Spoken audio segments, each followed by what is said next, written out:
Hi, Zandra! Happy 18th birthday. Digal ka na ate Mais ka. Tsaka lang. Pwede ka nang pumatay. Tayong tatlo nilaan. Pwede tayong pumatay. Bukod sa pwede tayong pumatay, pwede na tayong makulong. Yan. Sama-sama ulit tayo. Diba? Masaya, bongga. Ayun. Alam mo ba kung paano ko nakilala si Zandra? Nung first term. Ano yan Inosente yan. As in, sobrang inosente yan. Alam mo yung alam lang niya, mag-picture. Yung cellphone niya dati, yung luma niya cellphone. Yung first term. Yung nawala nun basta sabay kami hindi nawala ng cellphone nun Picture lang sila ng picture nun. Pero madali naman maging kaibigan si Zandra. Naging close kami agad. Pero, nung naging close kami, medyo may kalokohan na kami nun. Yan. Alam naman niya yun Tapos, inosente siya kasi noon. Kasi nung first term kasi, 4 kami magkakasama niyan lagi. Ako, si Kenzie, si Kai, si Zandra, yan. Tapos nag-uusap kami, pinagkikwentuhan kami ni Kenzie. Basta, alam mo na kung ano-ano lang yun, di ba? Ayan. Basta kung ano-ano lang yun. Tapos, yun, parang may ginagamit kaming mga terms. Tapos, sasabihin nila, tatanong nila ni Kai, ano yun? Gaganon sila. Sabihin naman na, hindi nyo alam yun. Mga tipong ganun. Pero, yun na pala nalito.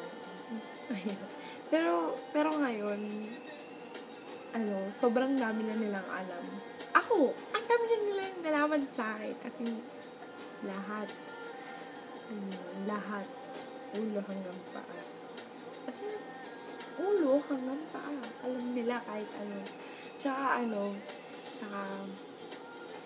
sila ni Kai, basta pares lang sila ni Kai, hindi sila nagmumura. Tapos ngayon, kala mo, mga siga. O siga pa sila sa akin. Ako ngayon yung kawawa sa kanila. Pero si Zandra, sobrang talented nila. Tapos bukod sa matalino siya, alam ko yan, kahit ireg siya, pero matalino siya, swear. Oo. Tinamad lang siya nung magkasama kami halos. Tapos, pero nung talented siya kasi, bukod sa magaling siyang sumayaw, magaling din siya kumanta tsaka mag-gitara.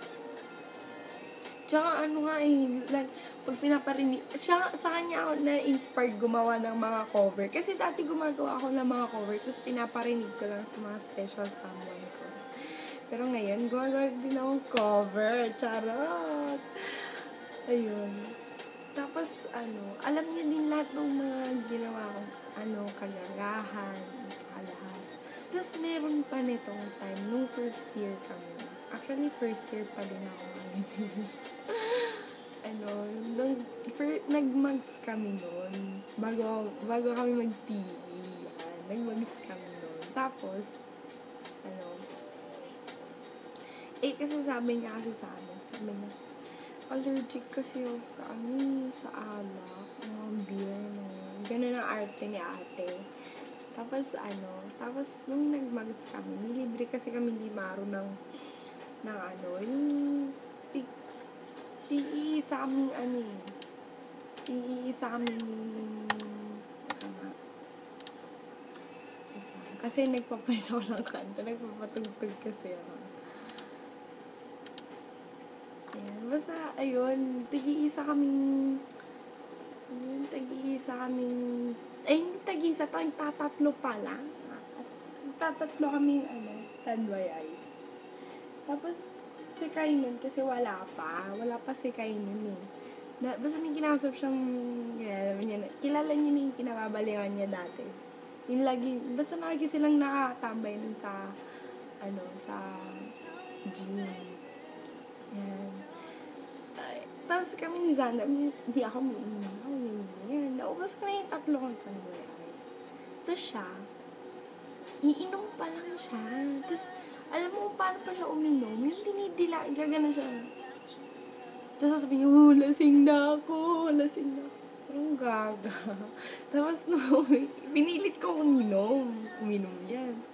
Sabi niya, hala yan. Sabi niya, nangati ang gaga. Tapos, sabi niya, parang parang hindi maganda yung pakiramdam. Hindi natakot na ako. Sabi ko, sige na, umuwi ka na nga. Buti na nakadorm siya. Tapos yun. Tapos meron pang time nito nasa pedicab kami.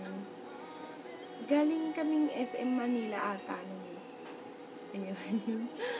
Ano yan? Basta pabalik kami ng school.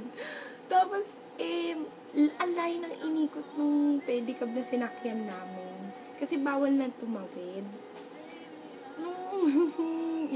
Kasi di ba pag malayo inikot, di ba may parang inaangkas pa dun sa mga dinadaanan yung mga pedicab driver. Tapos, inangat yung buong as in yung buong pedicab, inangat. Kasi yung iba, kasi pinabababa kami. Yun hindi, as in nasa loob kami. Tapos siya sa may babaan. Tapos, nung inangat yung pedicab driver, nakatiwangwang kami, as in nakaganon. Tapos ako nakaupo lang akong ganyan. Tapos siya, nakahawak siyang ganyan, as in nakakapit siya. Tapos parang tawa ng tawa, kasi yung itsura sabi niya, hala, malalaglag tayo yan. Gaga. Parang tanga. As in, ang benta na yung itsura niya, as in sobra. Tapos yun, tapos sa aming apat, nung first term, nung nag-birthday siya, nung 17, nag-17 siya, siya lang yung may surprise sa amin, ate. As in, siya lang may surprise sa gym. Agaw eksena namin sa gym nun eh. Kasi alam mo yung pahirapan kaming bumili ng cake, bumili ng balloons na grabe, nag-taxi pa kami galing SM Manila hanggang Mapua para lang hindi pumutok yung balloon kasi onting ganun mo lang puputok na yung balloon. Parang as in actually si Kayla gumawa, hindi naman lahat pero nag-ambag din ako. Ano ba? Ito naman eh. Si Kay ba naman siya nang nilibre niya lahat Pero ayos lang. Tapos ayun. Ano ba? Ayun, Zanda, happy birthday again. Sana magdebo ka din. Kasi, wala lang. Tsaka, parang kasi, ang lapit kasi ng bahay mo, Katanduanes. Pero magse-celebrate magse-celebrate tayo, ha? Tandaan mo yan. Ayun, pinilit kasi ako ni JL na gumawa ng video. Yan. Pero, gagawin ko to kasi mahal kita. Alam mo naman yan. Pero sobrang thankful ako na naging friend kita kasi iniintindi mo ako, di ba? Kahit alam mo yung sitwasyon ko ngayon, di ba? Alam kong naaasar kayo sa akin, kayo lahat. Pero thankful ako kasi tanggap niyo pa din ako. Ulo hanggang pa. Kahit alam niyo na, ang dami na alam sa akin, ate, grabe. Diba? Tapos, ayun.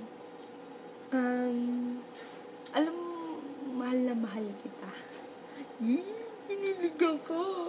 Alam mo, nakakamiss magsabi na I love you. Ayun. Ayaw magdrama dito. Ayun. Ayun. Thank you sa lahat.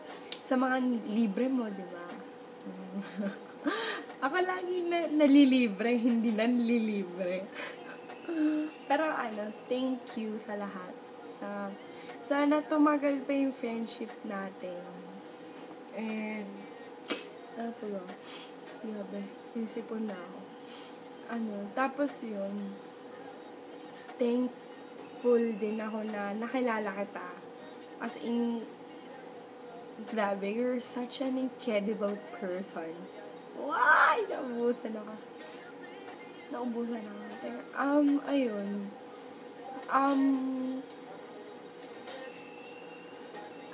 Hope you're happy and content. Kung ano man ang meron ka ngayon, sana maging kontento ka. And God bless always. Alam kong maano ka eh. As in, madasalin. Kaya, sobrang blessed ka. And blessed din ako kasi nakilala kita. And naging part ka din ng buhay ko. Sana,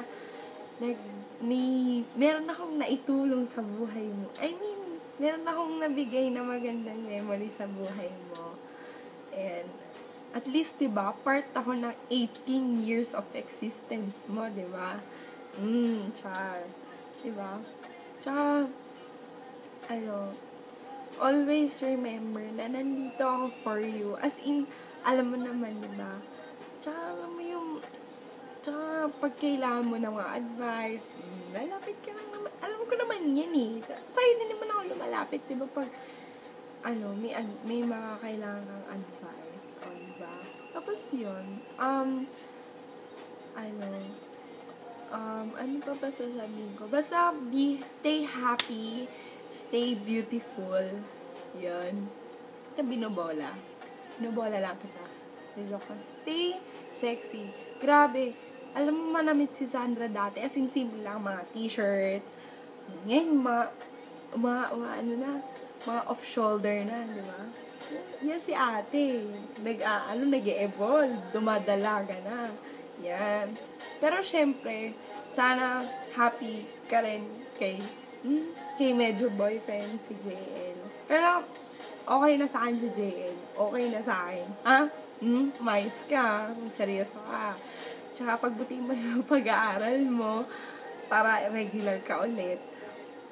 Pero syempre pero sana, diba, sama-sama tayong gagraduate ng Mapua. Tsaka yung gift mo, kiss and hug. Kiss na. Mwah. Hahag na lang kita sa person sa birthday mo. Ayun,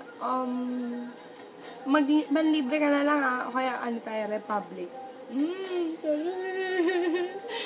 Ayun, happy birthday, Zanda May Taroy Beo. I love you and stay pretty, beautiful, and sexy. Bye-bye. Bye-bye.